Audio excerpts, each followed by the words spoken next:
كيف تحول أي لوحة عندك بالبيت من هيك لهيك؟ ما في حدا ما بيكون عنده لوحة بالبيت بيتمتع بشوفتها وبيسرح بجمالها، بس المشكلة بعد غروب الشمس اللوحة ما عادت تبين، لهيك كان لازم اتدخل وبعد تفكير كبير وعميق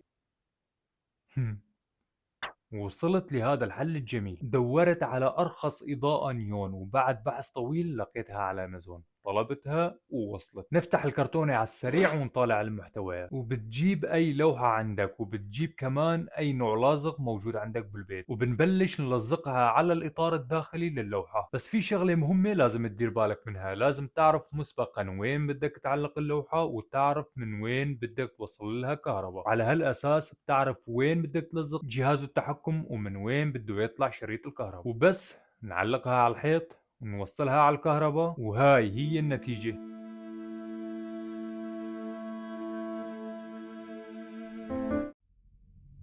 ورابط شراء النيون في أول تعليق. شلون؟